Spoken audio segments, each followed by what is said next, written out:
Well, first of all, gracias por todo. Thank you for all of the work that you do, Bamby. I'm here with the CEO, president of Trans Latina Coalition. Such an incredible organization on the ground doing real beneficial work for people who are at that intersection of being queer, trans, and Latina immigrants.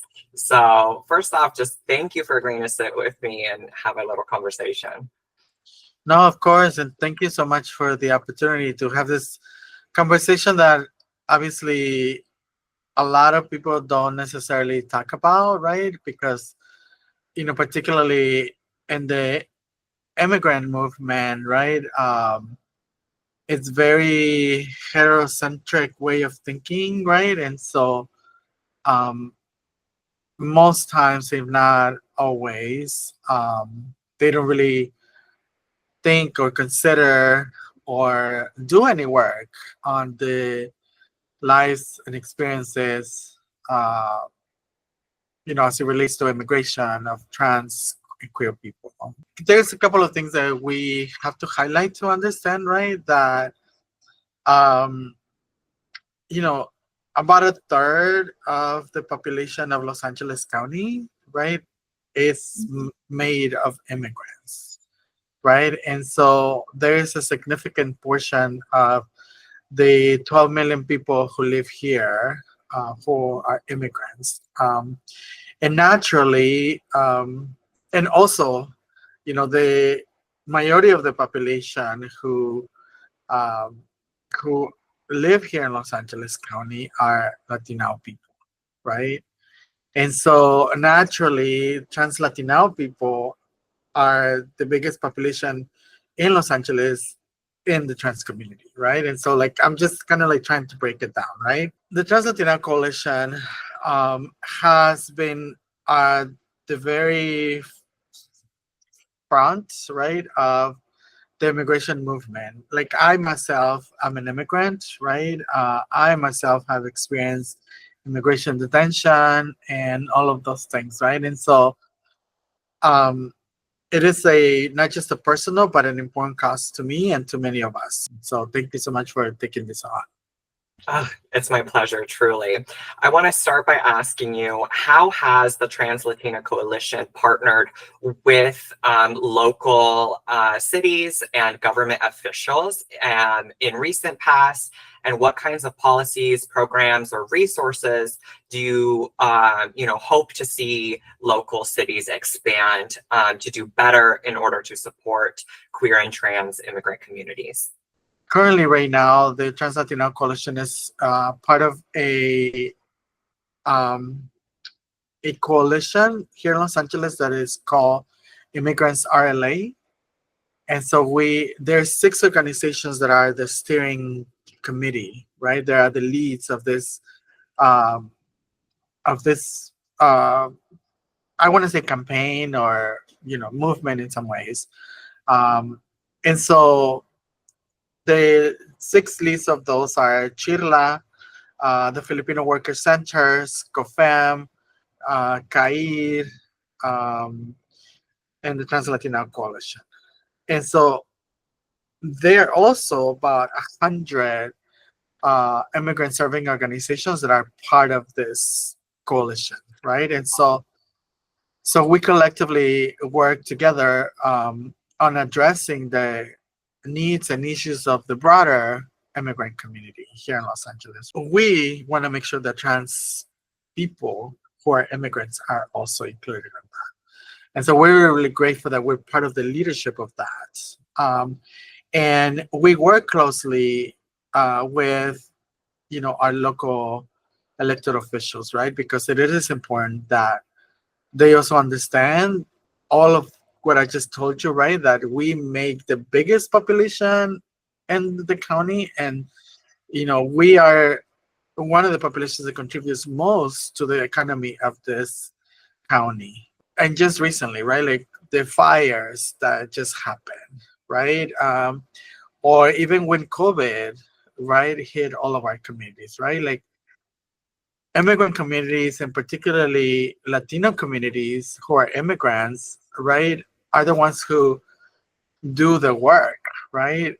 Uh, and yet, when it comes to resources, when it comes to the support that we need and deserve, like it's not there, right? And so we have fought to ensure that there is resource allocation where the both the city um, and Los Angeles County, to housing as it relates to even accessibility to the internet. In the last, few years, we have been able to secure about $160 million through the American Rescue Plan funds, uh, and really centered immigrant priorities. We also advocated for $1 million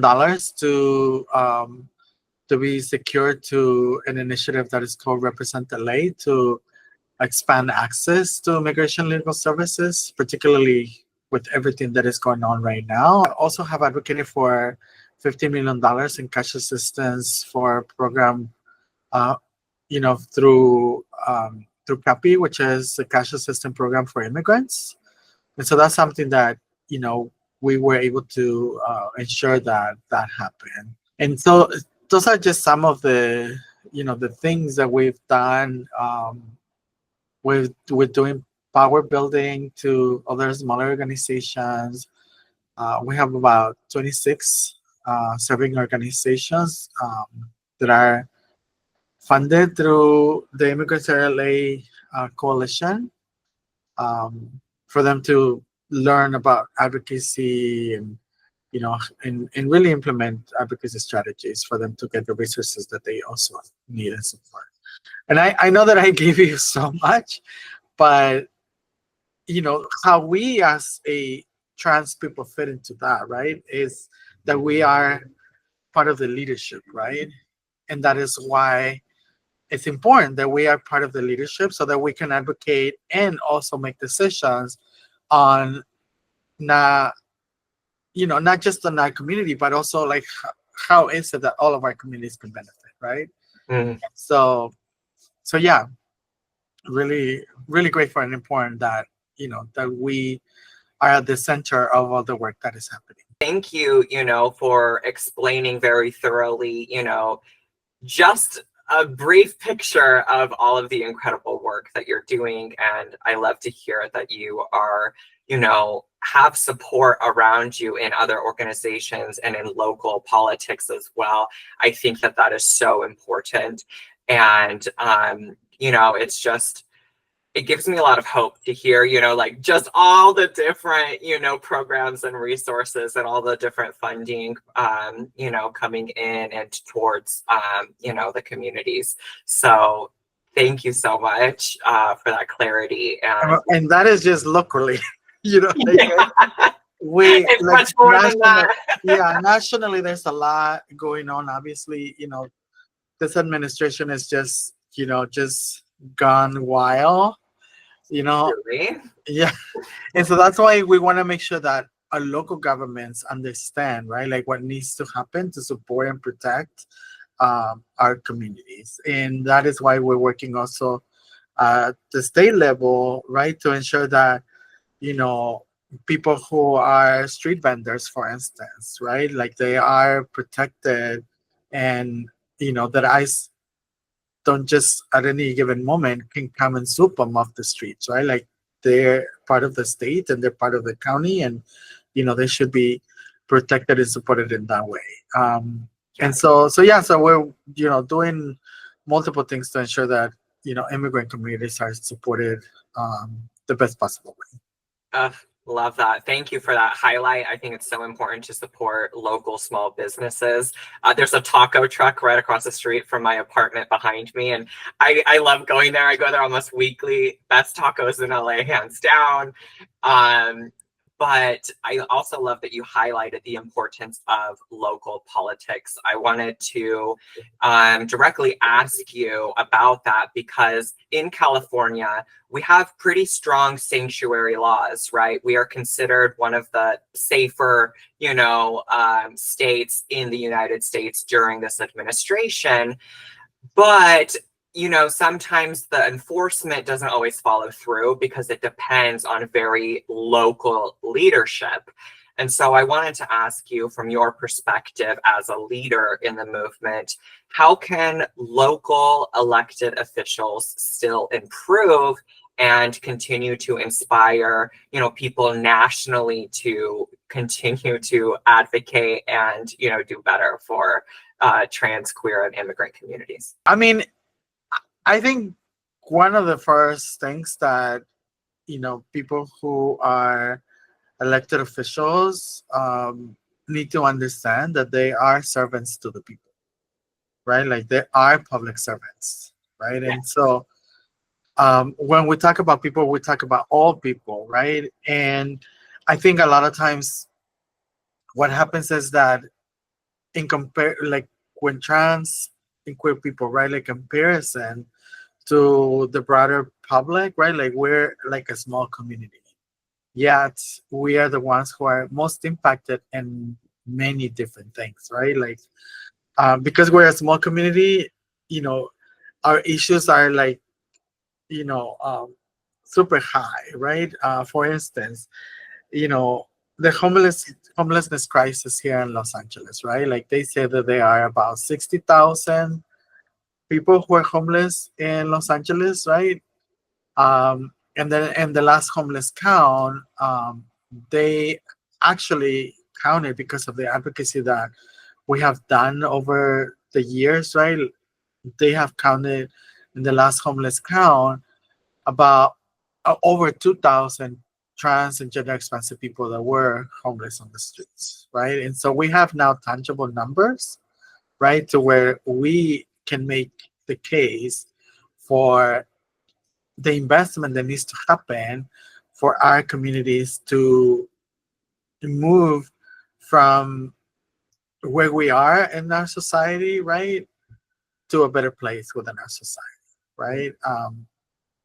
And so, we we have learned, right, like how to do policy, how to, how the ins and outs of the intricacies of the systems, are. And so, that is why right now, we, through all of this, like, and also obviously our, colleagues who are in these positions now, right? Like, you know, Supervisor Lindsay Horvath, for instance, right? She was the mayor of the city of West Hollywood. She has seen our work over the years, right? And she's now one of the supervisors, right? And we approach her and say, like, look, we need to do this initiative, right? And she said yes, right? And so we need leaders like that. And so we work together with the team and our team to craft the actual motion, right? And also, I want to say that, we as an organization, we don't want to just pass policy or introduce motions or laws, with no tangible things attached to them, right? Meaning resources, right?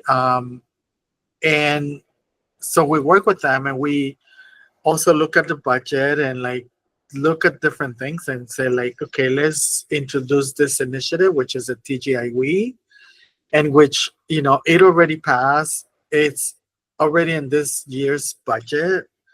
But there's an allocation of $7 million to support translate organizations for these organizations um, to do services, to provide their services to our community, while at the same time they will receive organizational infrastructure development, right? So at least 9 organizations here in Los Angeles will receive $500,000 for 2 years, right? And we're doing the same with the city right now, right? We are hoping that um, we are in conversations, and this is not yet confirmed, but it very much looks like it will happen. So new council member Isabel Jurado, I don't know if you know who she is, but She is the first member of the LGBTQ community to be appointed to the city, to the Los Angeles City Council, right? And so she's part of our community, and it's part of also that, right? Like, you're part of our community, and your responsibility is to support all of our community, right? And that includes trans people, right? Because we have been left behind by even our own community. And so this is a moment to, you know, to stay true to that. And we're really hopeful that we're going to introduce a motion that is going to be an allocation from the city.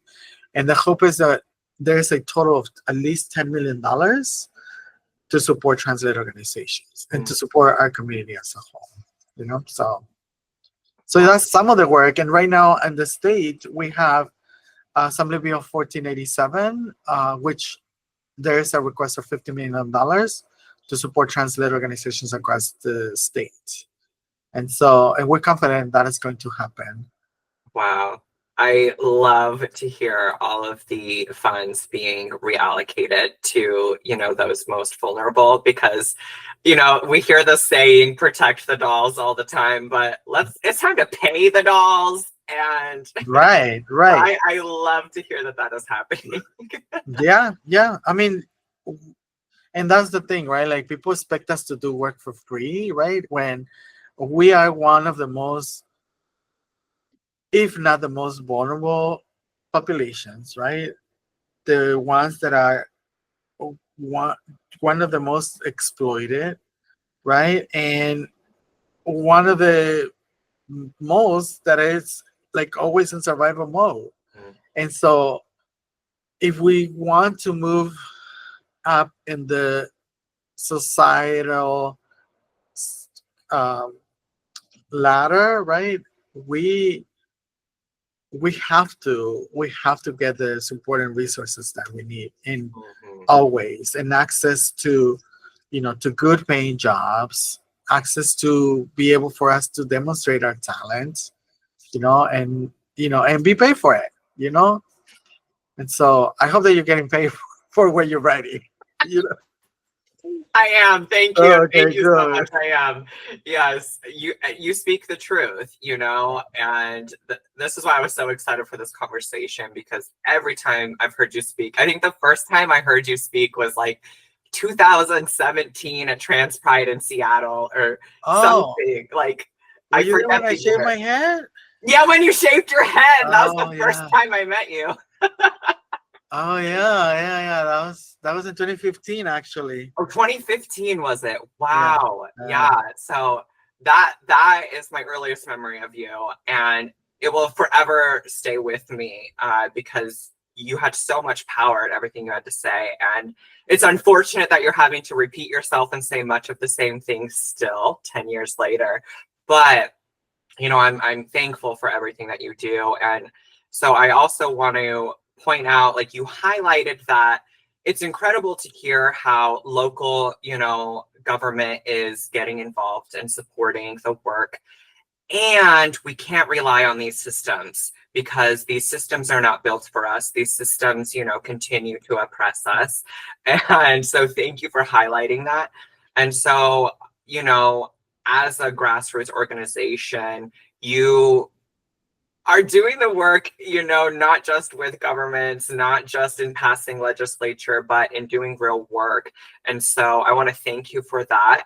And I want to ask you, for those who are not directly impacted by ICE or by, immigration enforcement, why is it so important to continue to show up for this fight? And to you, what does meaningful solidarity look like for those of us with privilege and safety? I come from, one of those positions of privilege where, I've been out as trans for over a decade. I've had access to gender affirming care. I may be trans, but I am a citizen. My ancestors have been in the US, in this land since before the US took over. And so, the line, crossed my family, not the other way around for us. And so, I'm curious, how can we get involved? How can we all do better to show up? I mean, the reality of things, right, is that like what's happening right now federally and what the government is trying to do, right? Like, trans people have been the scapegoat, right, for everything that's happened. So we have been at the center, right? And this is obviously a coordinated effort, right? Um, and there's a lot of damage that the new administration is doing to our community, right? And so I think now more than ever is when all of those people who say that I support you, I'm with you, you know, there's now the time to like really show it, right? Because actions speak louder than words, right? And so I can tell you that last month and this month, our organization was named. I mean, just last week, our organization was named in Congress. It has been named as a radical organization. They're spreading lies about us, you know, using government funding to abolish ICE and abolish the police and provide abortion access, right? Which, we believe in those things, right? But the money that we're getting is to provide programs to our people, right?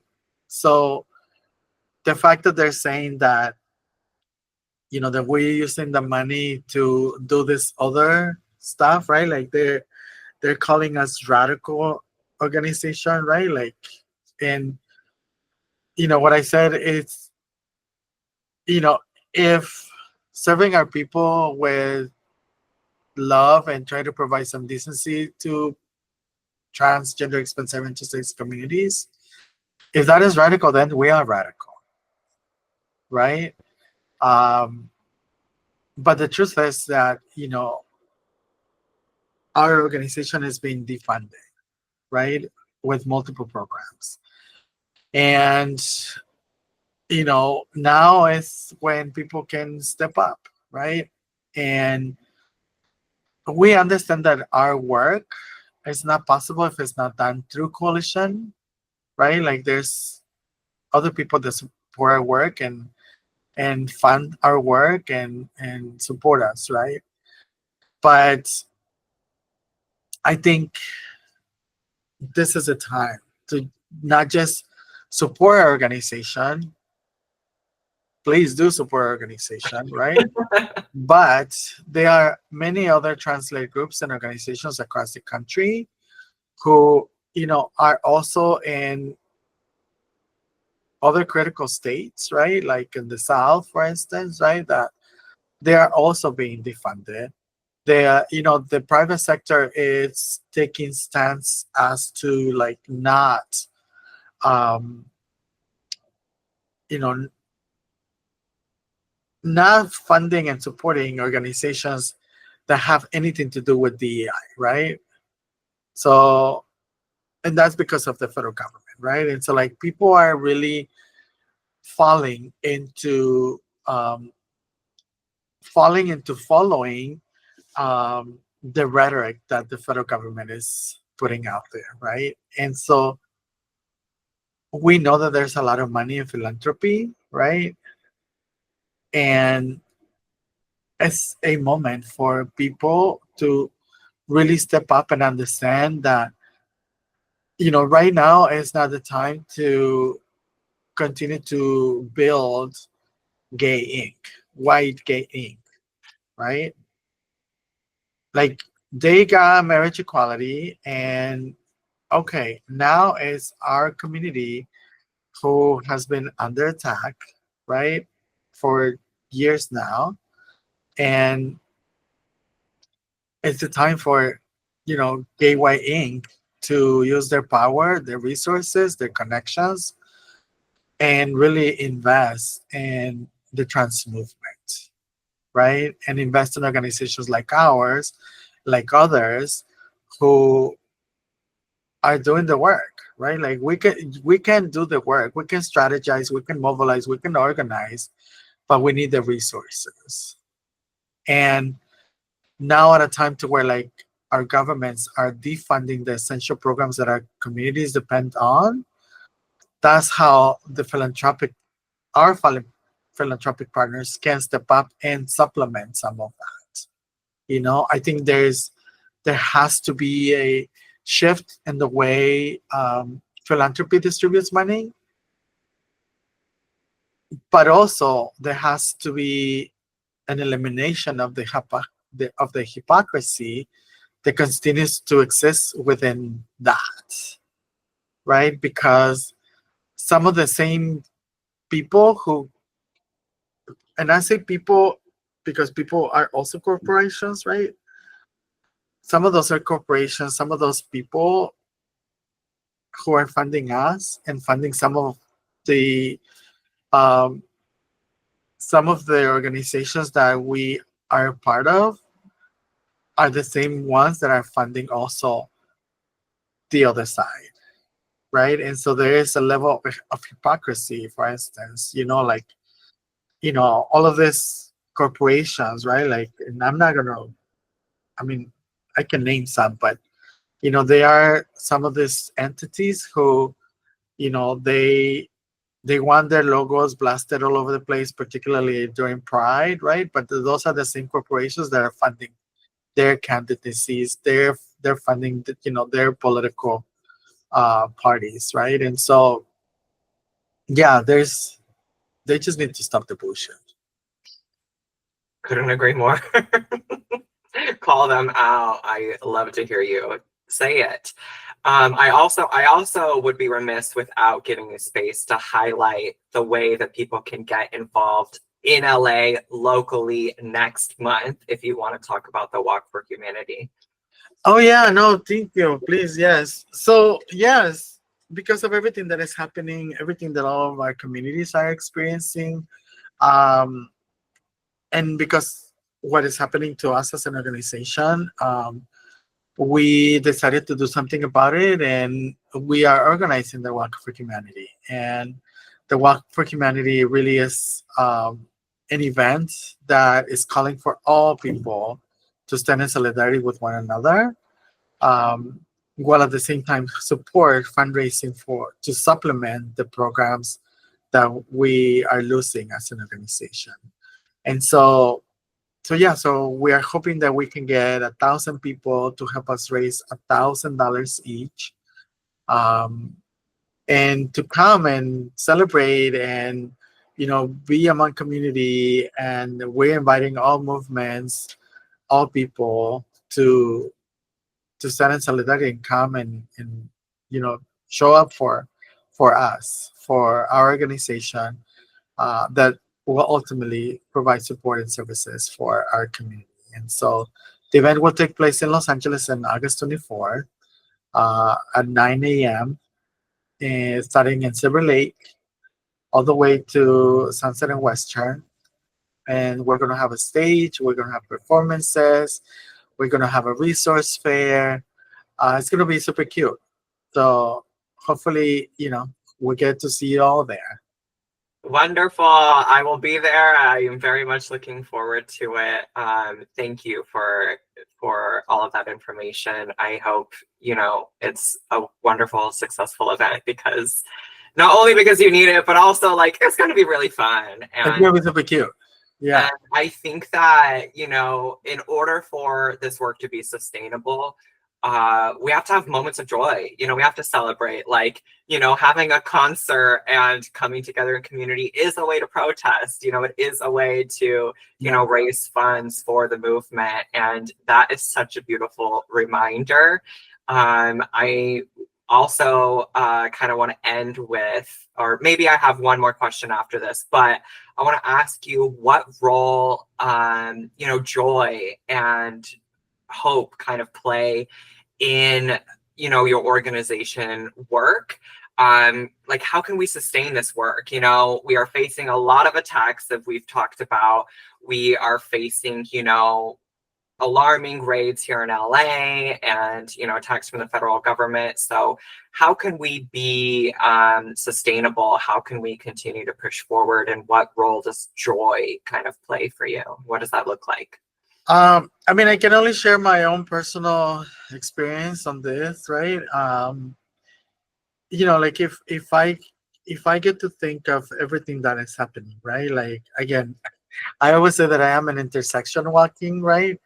Because I am one of the, personally, and we as an organization, as I mentioned, right, and I shared with you in the chat links to a couple of written testimonies that they have been submitted to Congress and that they actually read in Congress. You know, I and we as an organization are the targets, right? That they're saying they're after, right? And it is scary, you know. But I also have learned that I should not let my fears paralyze me from doing what I need to do, right? And so I am not going to hide. I am not going to stop doing the work, you know, because that was what feeds my soul, right? Like serving to my people is what I'm supposed to do, and I'm grateful to do that, you know. And um, so fuck it. I'm like, whatever. I know that my spirituality helps me to be here today, right? Um, and you know, it is with hope and with joy that we get to overcome all of these things, right? Like that's why the artists are so important in our community, right? Because we are able to create, we are able to you know, to show whatever we want to show through our art, right? Um, and I think this is a moment to also like share with you. This is a like a super exclusive, but I am coming out. I'm actually my song is coming out. So I have a song that is coming out. A Yeah. single from Bamby. Sí, se I'm llama, so excited. Your yeah. first single. So it's a cumbia. So it's la cumbia del movimiento. So it talks about our movement, right? And so it has like a two meanings, right? Like our movement, but also movement de moverse, you know. And so yeah, it's you know, we shot the video. Yeah, it's gonna be coming out soon. So that is also a way to say like, regardless of what is happening, right? Like we can just enjoy ourselves and understand that, you know, we can overcome, right? And so yeah, so stay tuned for that. I think we're gonna do the lyrics video first, and I'm going to perform on the Walk for Humanity stage. So I'm gonna perform my song. Yes, I cannot wait. Felicidades. gracias, Congrats. That amor. is Thank you. really exciting. I cannot wait to hear it, to Yeah. witness it, and everything. Yes. Yeah. So you know, like in this moments is when we more need to, you know, find ways, right, for us to like not put ourselves down, right? Because that's what they are trying to do. And if we allow them to do that, then they are winning, right? And so it's a way for us to fight back, and most importantly for us to be okay, you know. And so yeah, that's, I think that's one of the things that, at least for me, it helps me to continue to be here. And that's why I have been here for like almost 30 years doing work for my people. Wow, such an inspiration. That is so exciting. I loved hearing that. Thank you for sharing that. I want to ask one final question. If you were to send a message to local queer, trans, undocumented individuals in LA, you know, facing fear and attacks, you know, what message would you have to them to kind of keep them going?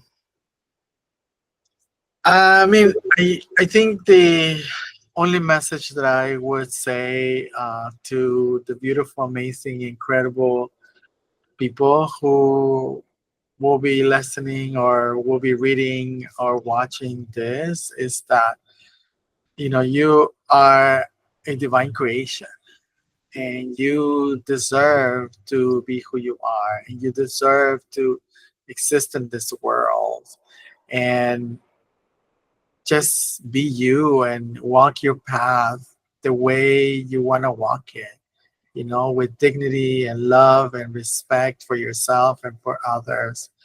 And understand that as long as you walk your path, you'll be who you are supposed to be, and you'll be amazing, and you're great, because you are a divine creation, because you are a creation that is unique, and a creation that is supposed to be here. So don't let anyone tell you that you do not belong, because you are part of me and you're part of us. Thank you. Wow, that was really, really beautiful. Okay. What a wonderful conversation, Bambi. Gracias again por todo. This was, very enlightening and very empowering, and I can't wait to share, this with the world, and see the good that comes from it. So I wish Thank you you. well, sending you lots of love and solidarity, Thank and you, amor. Te quiero. Cuídate. ay, a ti, te quiero mucho.